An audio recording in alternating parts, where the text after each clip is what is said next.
राज्य में कोरोना की घटनाओं में वृद्धि हो रही है। हर जिले में वायरस के संक्रमण के मामले सामने आ रहे हैं। इस वर्ष अब तक पीड़ितों में से अधिकांश अगरतला नगर पालिका क्षेत्र के नागरिक हैं। कोरोना रोग की दूसरी लहर से पीड़ित रोगियों की संख्या पिछले साल के मामलों की संख्या से अधिक बढ़ रही है। देश में इस स्थिति में सुप्रीम कोर्ट ने एक फैसला सुनाया है कि राज्यों को लॉकडाउन देना चाहिए, लेकिन कुछ राज्यों में भले ही लॉकडाउन दिया जाए, त्रिपुरा ने बिना लॉकडाउन के एक नाइट कर्फ्यू लगा दिया। शाम 6 बजे से सुबह 5 बजे तक। 900 कर्फ्यू के दौरान मुख्यमंत्री बिप्लब कुमार देव ने शहर का निरीक्षण करने के लिए अगरतला की सड़कों पर कदम रखा। राज्य के मुख्यमंत्री बिप्लब कुमार देव ने हालात का निरीक्षण किया कि लोग 900 कर्फ्यू और दुकानों पर लोगों की संख्या और पुलिस प्रशासन सड़कों पर ड्यूटी कर रहे हैं या नहीं। राज्य में कोरोना वायरस के लगातार प्रसार के कारण जनता पूर्ण लॉकडाउन चाहती है। फिर कोरोना संक्रमणों की संख्या थोड़ी कम होगी, लेकिन अब ये देखना बाकी है कि राज्य सरकार क्या कार्यवाही करेगी। অভিযোগ কাজ করব হয় বা কিছু চুরি হয়েছে আগরতলাতে, কিন্তু পুলিশ বড় মাত্রা রিকভারি করেছে।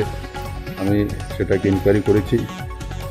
তারপরও সরজমিনে দেখার জন্য যে পুলিশ সঠিকভাবে ডিউটি করছে কিনা, লোক নাইট কারফিউ মানছে কিনা, বা বিশেষ করে আমাদের যে আগরতলা শহরের নিরাপত্তা সেটা সঠিক কিনা, তার জন্য আমি বিভিন্ন সময় বিভিন্ন দিকে যাই। যেমন আজকে আপনারা লক্ষ্য করেছেন যে আমি মহারাজগঞ্জ বাজারে গিয়েছি, সেটা কোনো নির্ধারিত ছিল না।